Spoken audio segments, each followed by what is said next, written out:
Hello po mga kababayan, si Dante Marapillas. So, pinakilala na ng prosecution panel yung ikalawang batch ng mga private prosecutors para sa impeachment complaint para sa impeachment ni Sara Duterte.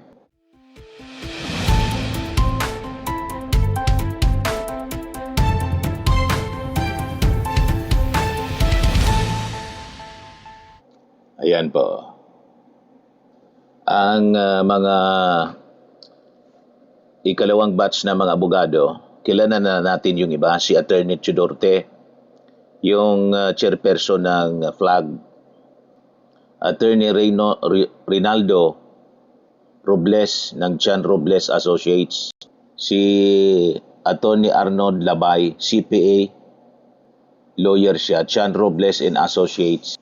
Tapos si Attorney May Divina Gracia ng CND Law. Salamat po. Magandang umaga po. On behalf of the House Prosecution Panel, we welcome and thank our friends from the media for joining us today. This morning, the House Prosecution Panel is making an important announcement regarding the strengthening of its legal and communications teams in connection with the impeachment proceedings against Vice President Sara Duterte. It is therefore our privilege to formally introduce the newest members of the private prosecution panel, as well as the panel's additional spokesperson and impeachment advisor. So ito po yung mga miyembro ng the second batch of private prosecutors. The first to be introduced, although he's not here because of a prior commitment, is Attorney Theodore Te. Kilala niyo na po siya. Attorney Te is a former Chief Public Information Officer and spokesperson of the Supreme Court, the interim chairperson of the Free Legal Assistance Group, or FLAG, and a full-time faculty member of the UP College of Law. He has argued major constitutional and human rights cases before the Court of Appeals and the Supreme Court, served as a bar examiner 3 times, and led legal aid and civil liberties work involving freedom of expression, press freedom, due process, and the protection of civil and political rights. So that's Attorney Theodore Te. Next, we are pleased to introduce Attorney Reynaldo Robles, founding and managing partner of Chan Robles and Associates. Attorney Robles is a veteran lawyer with experience in criminal and civil litigation, corporate law, election law, labor, taxation, and public-private partnership work. He placed 10th in the 1990 bar examinations, graduated cum laude and class valedictorian from FEU Law, and has extensive legislative experience as a former Senate Chief Legislative Consultant who helped craft committee reports and final versions of more than 50 bills. Yan po si Attorney Reynaldo Robles. Please stand to be recognized. Salamat po, Attorney Robles. I think isa Also yung dating joining the private prosecution legal panel consultant is Attorney ni Arnold Labay, Trillanes, si Robles. a senior partner of Chan Robles and Associates. Attorney Labay brings the combined discipline of law and accounting, having passed both the CPA board examination and the bar, and having spent decades in litigation practice. He previously served as managing partner and litigation lawyer of Labay, Madamba, Picho law offices, taught remedial law review, evidence and civil law, and authored a book on persons and family relations. Let's welcome Attorney Arnold H. Labay. We also welcome, on my left, Attorney May Divina Gracia, Managing Partner of Co. Nazario Velasco Catera and Divina Gracia Law Offices. Attorney Divina Gracia has handled commercial, civil, and criminal litigation, arbitration, product liability, corporate rehabilitation, intercorporate disputes, labor, and family law. She previously practiced with Accra Law's Litigation and Dispute Resolution Department, teaches law at Ateneo de Manila University, Ateneo de Naga University, and the Polytechnic University of the Philippines, and represented the Philippines in major moot court competitions, including the JESOP International Moot Court and the Asia Cup in Tokyo. Attorney May Divina Gracia, welcome. Finally, we are pleased to announce that former Surigao del Norte Representative Robert A's Barbers joins the House Prosecution Panel as an additional spokesperson and impeachment advisor. Wala po siya ngayon also because of previous or a prior commitment. As you know, former Representative Barbers served as governor of Surigao del Norte, a 6-term member of the House of Representatives, and chair of the key congressional committees, including the Committee on Dangerous Drugs and the historic Quad Committee. He brings to the team decades of legislative experience, a strong record in public accountability work, and a clear, direct communication style that will help explain the impeachment process and its significance to the Filipino people. So, ladies and gentlemen, former Surigao del Norte Representative Robert A's Barbers as additional spokesperson and impeachment advisor. Please join me in welcoming our distinguished legal professionals and public servant to the House Prosecution Panel. With us also today is of course, Attorney Benjamin J. Tolosa Jr., the legal spokesperson of the Prosecution Panel. Salamat po. Okay.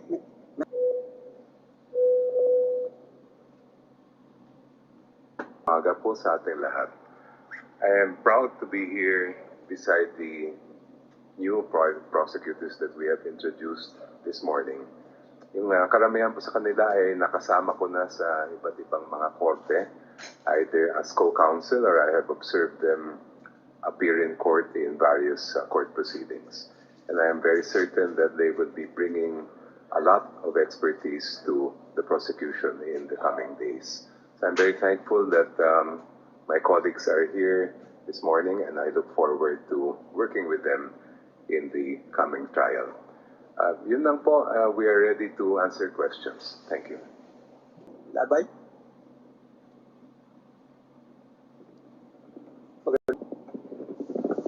Ako po ay kabilang sa hanay ng tinatawag na Generation X, senior citizen. Kami po ng aking partner, si Attorney Robles.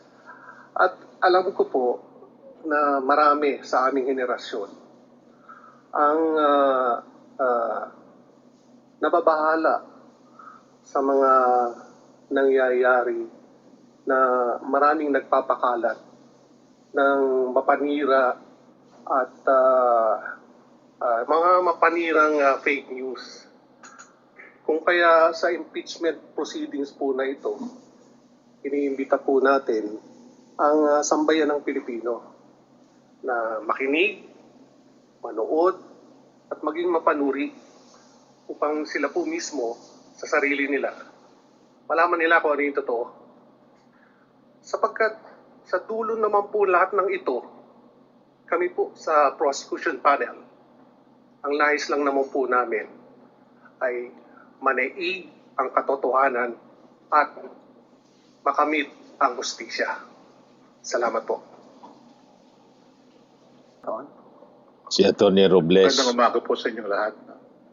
Siguro po itong batch ng private prosecutors na ito, masasabi ko, kami ho yung normally would rather blend in the background, no? And would do our work quietly, no? And let our work speak for itself, no? Pero dito po sa impeachment case na ito, kami po naglakas ng loob na mag-volunteer dahil sa tingin po namin, hindi na pwede po yung pipikit na lang natin yung ating mata samantalang may mga nangyayari sa ating lipunan na hindi nakatanggap-tanggap. No? At hindi na rin pwede na isa walang kibo na lang natin. No? So nandito po kami, we volunteered because we want to help out in the process of accountability ordained in the Constitution. No? We also want to, kagaya ng sabi ni Atty. Labay, na ipalabas yung katotohanan no? Dito sa mga nangyari no? Sa ating bayan. And we think that our little experience sa litigation at bilang mga abogado makakatulong sa ating distinguished panel of public prosecutors para mapalabas yung katotohanan. And sabi nga sa Biblia, and we will know the truth, and the truth shall set us free. No? It will allow us to rebuild our trust in the institutions, the public institutions, para makasulong ang ating bayan at ang ating lipunan sa pag-unlad na ating tinatamasa. Kasi kailangan nating mag-umpisa uli dahil sa mga nangyari dito sa ating bayan. And we can only do that if we can actually determine kung ano yung nangyari through this process of impeachment. Yun lamang po. Maraming salamat po. Sasha? Gandang umaga po sa inyong lahat. It's an honor for me to be working with great legal minds in this very important constitutional process. Tulad po ng nasabi ni Attorney Ray, like the other private prosecutors, I joined the prosecution team for one reason, and that's accountability. I believe that we, the Filipino people, deserve nothing less than absolute transparency and accountability from our leaders. So I hope yung litigation experience ko po over the years will help in presenting the facts clearly and objectively to demand accountability from the Vice President. Thank you. Thank you, Attorney Divina Gracia. Si Attorney Jay, importante nga yung kanyang role dahil siya yung spokesperson, lalo na yung mga legal trust. May we hear from Attorney Jay kung anong may bago bang development niya? Good morning, everyone. Well, first of all, we're very pleased to welcome to the team officially Attorneys Labay, Robles, and Divina Gracia.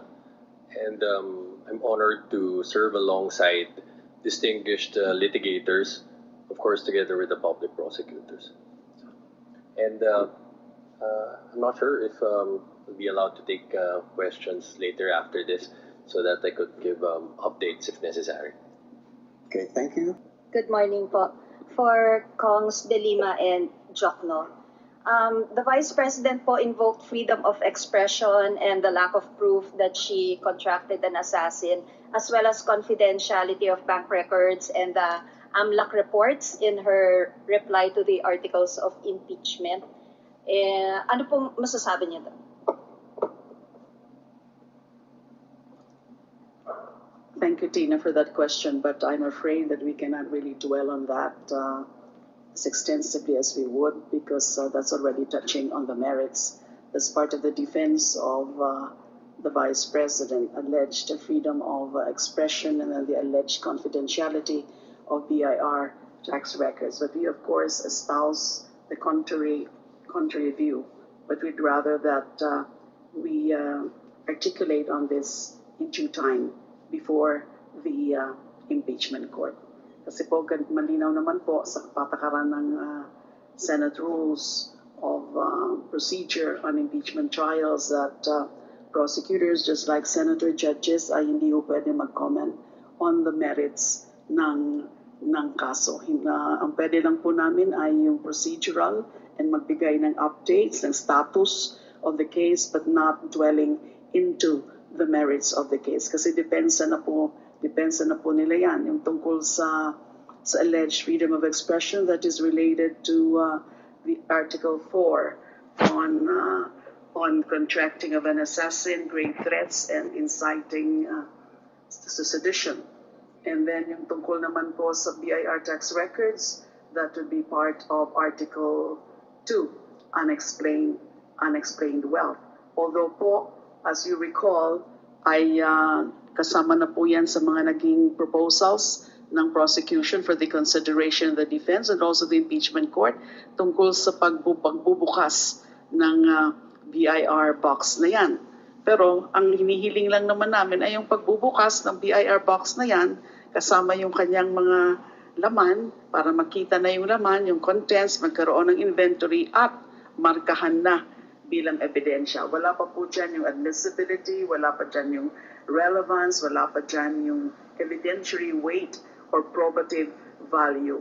So, hindi po yan pwedeng tutulan yung pagbukas at pagmarka. And in fact, doon sa comment po ng defense on our manifestation with proposal on certain matters, on certain pre-trial matters, kasama po yung BIR box, ay parang sinasabi nila na they are not averse to the opening of the BIR box. Kaya lang ang sinasabi nila, ang kanilang hiling ay dapat daw sa executive session at wag na munang ipamigay o ipakita yung mga laman na yan. We are responding to that at again, para lang hindi tayo pumasok sa diskusyon tungkol sa merits. Bakit kailangan pa ng executive session? Pwede naman yan gawin na. I-assign lang isang team, for example, para buksan at para ipamarka yung mga laman niya. Thank you. While we do not want to respond to the merits or defenses being raised by the Vice President, just allow me please to restate what is clearly the settled jurisprudence when it comes to freedom of speech. Alam po ito ng lahat ng mga abogado, alam din ito ng lahat ng mga law students. Freedom of speech is not absolute. There are limits to freedom of speech, and of course, we will leave it to the impeachment court to resolve the arguments made by the Vice President. We are very, very ready to respond in the proper forum. Thank you. Reply po, the Vice President asked that the articles of impeachment be dismissed for lack of evidence. Does the rules of the Senate Impeachment Court provide that, the dismissal? The Constitution itself is very clear that once the House of Representatives has transmitted the articles of impeachment to the Senate, ang tungkulin po ng Senado bilang impeachment court ay litisin agad-agad ang kaso. Pag sinabi po ng Constitution na itatrial ang case, that means that they will hear the evidence. So as far as we are concerned, 2 points I'd like to raise. Number one, there's no room, in my opinion, in the Constitution for that kind of mechanism. And number two, hindi naman po appeals court ang Senado bilang impeachment court sa ginawa ng House of Representatives nung nasa amin pa ang kaso. Thank you. Addition na yan, maski mismo sa Senate Rules of Procedure and Impeachment Trials ay wala yung tungkol dyan na i-dispose na muna or kailangan muna ng pagtalakay dun sa mga defenses at yung dismissal. Kasi sabi na nga ni Kong Chel ay klaro po ang nasa saligang batas natin. The mandate of the Senate is to try and decide impeachment cases. Thank you. Baka Prosex would want to comment. Bilang karagdagan lang po, meron naman pong precedents na doon sa mga previous impeachment cases. Doon po sa kaso ni President Erap at saka ni former Chief Justice Corona, that the defense attempted to raise issues to have the case dismissed at yun po ay binasura ng impeachment court. So maliwanag po yung precedent in that regard. And I guess it's also premature for them to be raising lack of evidence without first allowing the prosecution to present its evidence. All right. Ana of Bombo Radio Philippines. Good morning po, Attorney and Kongs. Good morning. Hiniling po ni BP Sara na i-void, no? Just a follow-up question lang din po related doon sa nauna. Hiniling po ni BP Sara na i-void ang impeachment case at ang sinasabi niya na ang pagbabanta kay Presidente ay bahagi ng freedom of speech. Sakali pong tatanggapin ng Senado ang nasabing argumento tungkol sa freedom of speech, yung pagbabanta ni Vice President Sara, ano ang maaring maging epekto nito sa pananagutan ng mga halal na opisyal? Thank you. Ang epekto na yan, kung hindi papayagan yung pagpresenta ng evidence doon sa contracting an assassin and then making grave threats. That's Article Article 4 of the Articles of Impeachment. Paano yan? Anyone can just be blurting out all of those threatening words and remarks from a high official at that. And it's a high official, happens to be the second highest official of the land, making those threatening statements against the highest official. So ano na po mangyayari? Anybody can just do that? And then paano po yan? Ay karapatan din ng prosecution na ilatag yung mga ebidensya, i-prove yung punto na yan. Trial po tayo. So kailangan payagan ang pagpresenta ng mga evidence para ilatag yung facts for the consideration of the impeachment court at para malaman, makita, marinig ng sambayan ng Pilipino. So that's merely, yung procedural na naman yan, technicality na naman yan, even if they're raising such freedom of expression. But again, karapatan ng prosecution to prove its case against the Vice President. Madagdag. Premature na i-consider ng impeachment court yung sinasabi ng depensa na yan. Para sa akin, dapat haharap muna si Vice Presidente. At siya, dapat manggaling mismo sa bibig niya sa harapan ng court kung ano yung nasa isip niya nung sinabi niya yung mga salitang yon. At dapat rin na bigyan kami ng karapatan na i-cross-examine siya dun sa sinasabi nga niyang claims. Kung ano man yon, freedom of speech o kung meron pa siyang ibang paliwanag. A follow-up, sa tingin niyo, anong mga legal na batayan ang dapat gamitin ng mga senador sa pagdesisyon kung dapat bang ibasura ang impeachment? Thank you. Well, I think the jurisprudence is clear that yung decision nila kung may conviction o acquittal ay nasa sa kanilang mismo yon, nasa kamay nila. In terms of what if your question pertains to ano ba yung dapat standard of proof, yung sinasabi nga nila pang criminal case na proof beyond reasonable doubt, or civil case na preponderance of evidence, or administrative case na substantial evidence, wala naman pong ganon pagdating sa impeachment. And that is really a matter every senator judge will have to decide for herself or himself. Thank you. Good morning po. Hello po. Haji Kaaminyo po from Brigada News FM. First off, may statement po or in an interview, sabi po ni Senate President Win Gatchalian that yung impeachment trial could last up to months. Sa palagay po ninyo, although you've requested already na at least 62 trial dates para po sa presentation ng mga witnesses ng evidence, but sa palagay po ninyo yung 7 to 8 months na yun, mahaba po ba yun or sakto lang po ba yun? What are your thoughts po on the estimated timeline? First of all, talagang estimate lang po yan. Hindi po tayo makakasiguro gaano talaga to tatagal. 7 months ba or less than 7 months? Kasi even if linatag na natin yung ilan ng mga witnesses on both sides at i-reflect nga yan po sa pre-trial order na inaasahan na ipapalabas ngayon ng impeachment court, ay depende po talaga yan sa developments ng kaso. Kasi hindi naman po ibig sabihin lahat ng mga linista by both prosecution and defense ay talagang ipipresenta. Depende talaga yan sa mga magiging takbo at magiging itsura ng trial. Baka merong ilang mga facts na hindi na kailangan talaga na meron ipresenta na witness o may ipresenta na documents. At ganoon din yung tungkol dun sa 4 articles. Kasi yung 7 months na yan, that's on the premise na lahat ng mga balak ng prosecution na ipipresent ay ipipresent talaga. At lahat na articles of impeachment, yung 4 na yan, ay ipoprove o i-develop ng prosecution. Pwede rin po kasi na kapag sa tingin, sa assessment, evaluation ng prosecution, pagkatapos na ipresenta or one or 2 articles or even 3 articles, ay pwede nang i-dispense yung pag-prove ng other articles, ng 1 or 2 articles, para mas madali.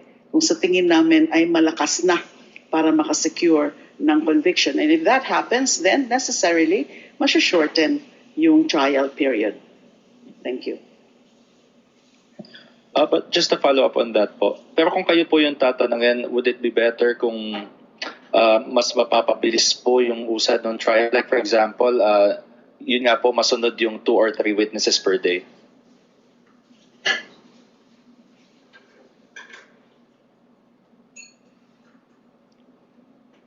Tingnan ho natin kung kaya yon.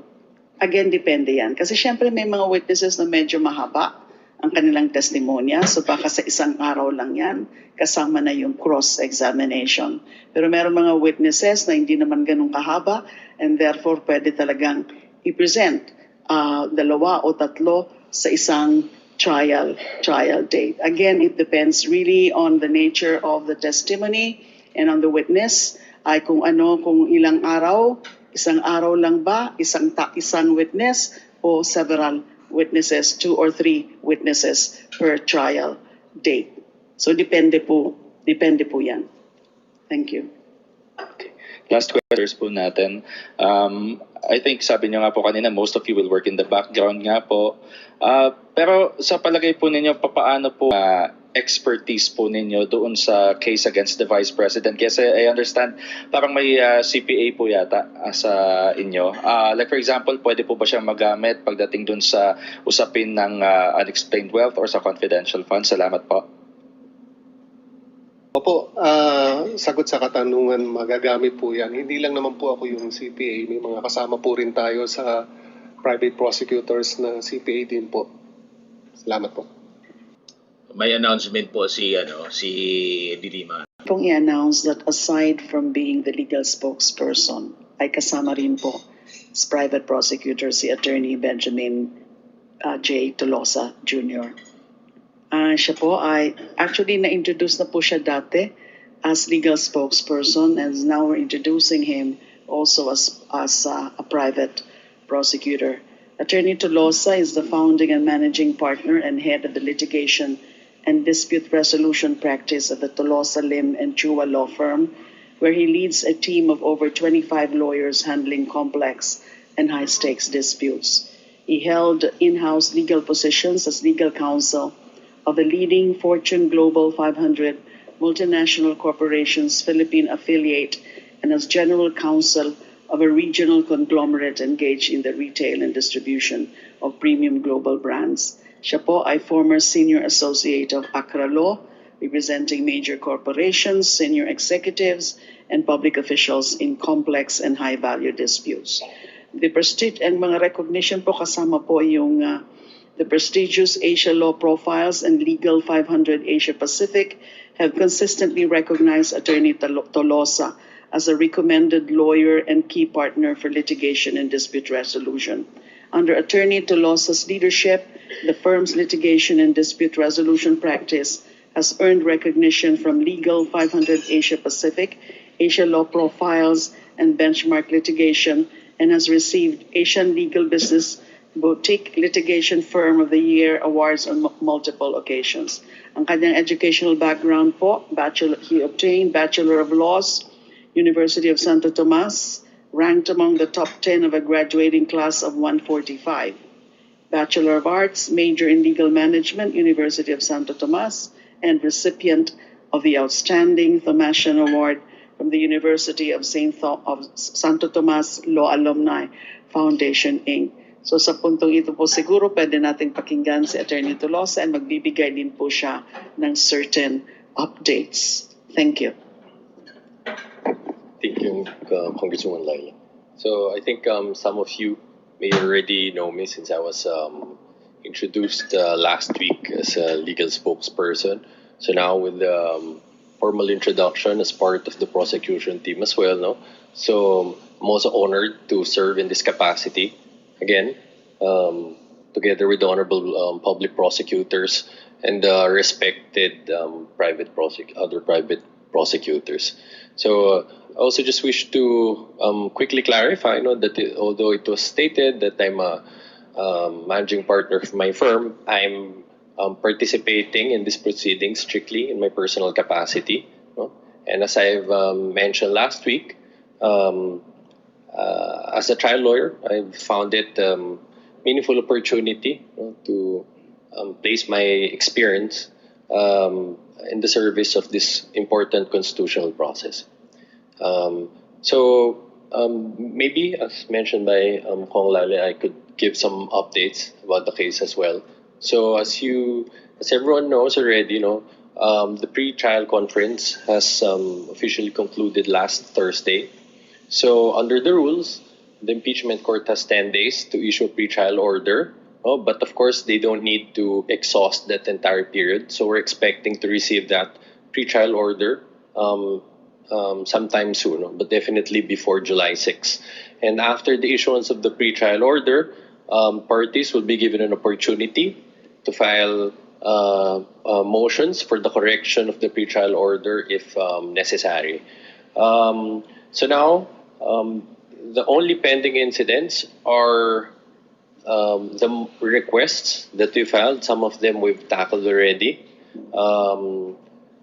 I guess the most major among those is the opening of the BIR box. Now, as noted, although last Thursday, as reported, the defense vehemently objected to opening and even just the marking of the box itself. But we're pleased that at least the next day, in their formal submission, they changed their stance and said that they're open to having the box opened, and that we could conduct an inventory of its contents and we could mark the same, but under specific conditions, which is that it be done in executive session and that it be made confidential from the public.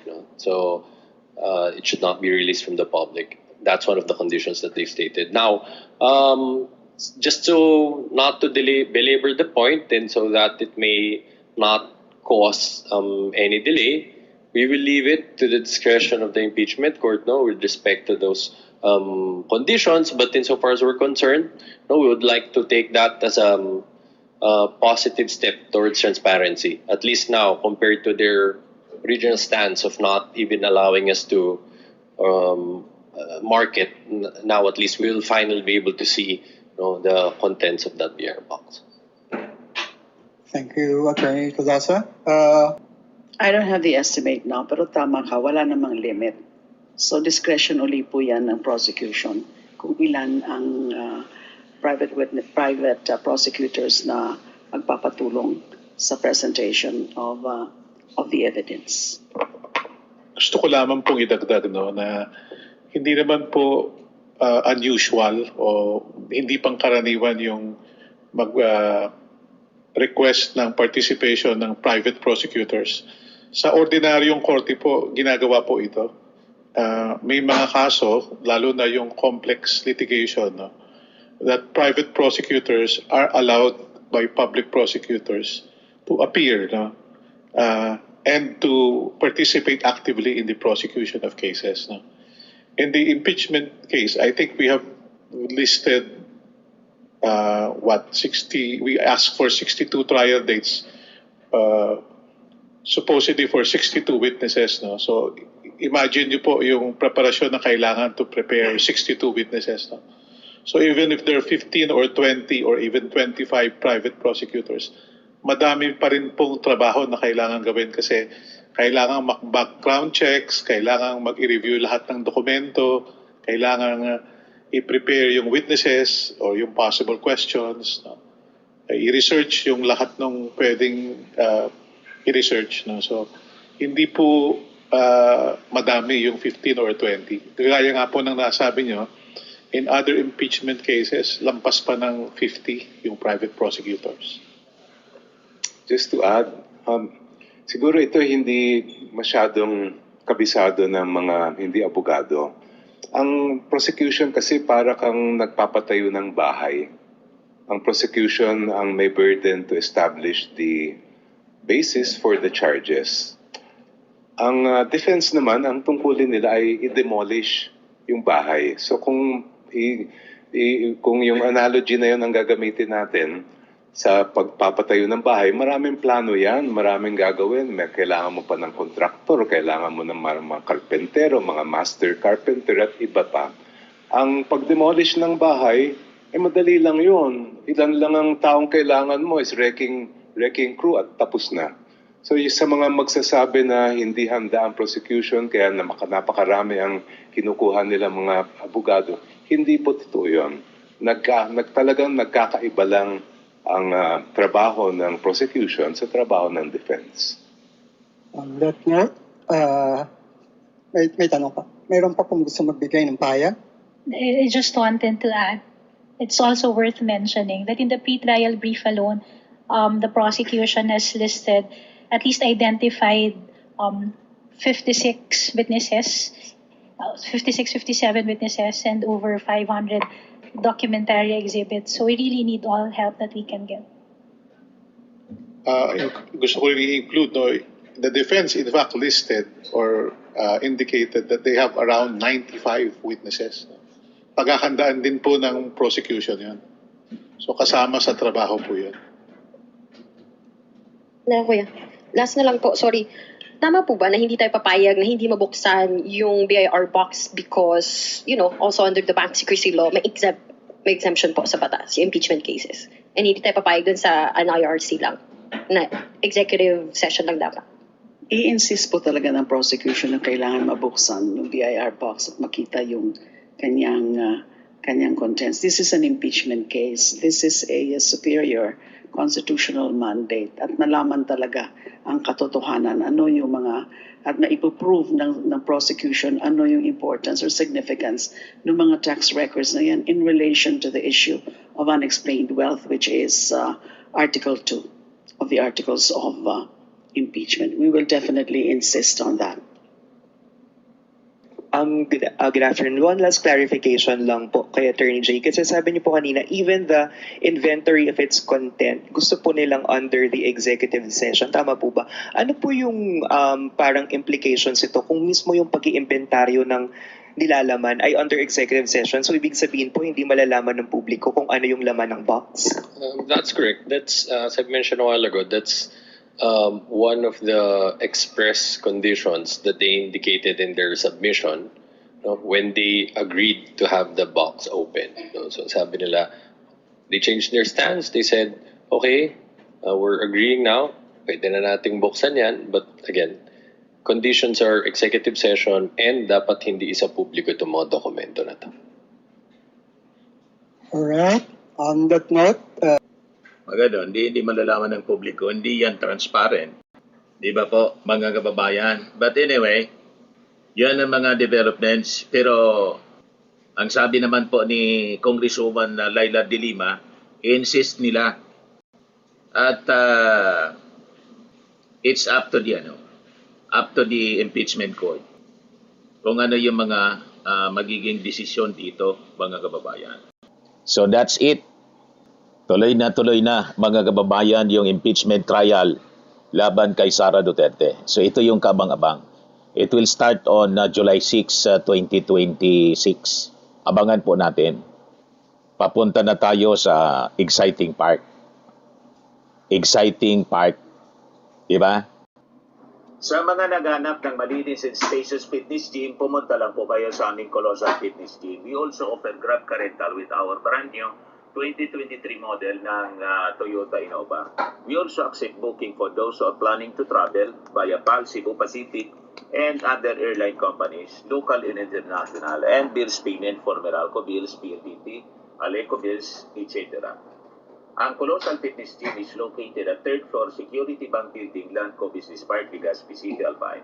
For inquiries, look for Chilon Maravillas, contact number 0966-802-0949. Yan yung aming Innova. Lagi na pong matao sa amin. Pati mga foreigners po, tingnan ninyo. Mga British tourists sila. Ang lalaki ng katawan na, mga kababayan, nag-gym sa amin. Ito naman po, Indian National. Ito mga mga European sila. Ito naman yung bago naming product na binibenta online, iGlow Serum. Whitening po siya galing sa South Korea. Tingnan ninyo yung epekto sa aking anak na architect entrepreneur, Riz Maravillas. For inquiries, look for Riz Maravillas on FB. Ito naman po, Firmax Firming and Lifting Cream. Pinapahid po ito sa mga pulses and affected area. Mahina po ito sa mga pains at paninigas na mga kaso-kasoan. Ito po, Automax Regen Serum. Sa mukha naman yung application. Anti-aging po siya. You will look 10 years younger than your age. Ito naman po yung bagong product naming binibenta online. I am Worldwide Amazing Pure Organic Barley Powdered Drink Mix from Australia. Mainam po ito sa mga cancer patients. Tulad nitong si Yolitan, isang ovarian cancer survivor. Sabi niya, barley did not just save my life, it gave me a new life. In 2019, Yoli faced the fight of her life. Through surgery and harsh chemotherapy, I am Worldwide Amazing Pure Organic Barley became her source of strength. It boosted her immune system when she needed it most and gave her the energy to keep going. 100% organic siya, immune system booster and trusted by survivors. For your inquiries and orders, dumiretso na lang kayo sa aking anak na architect entrepreneur, Chris Maravillas. Sa mga mahilig naman po sa mga imported bags and wallets, dumiretso na lang kayo kay Ma'am Eileen Rosales. Eileen Closet, nakabase siya po sa Amerika. Yan yung kanyang mga bag on display. Yan yung kanyang online selling every Sunday, 7 o'clock in the evening, Philippine time. Pwede kayong mag-order sa kanya. Direkta.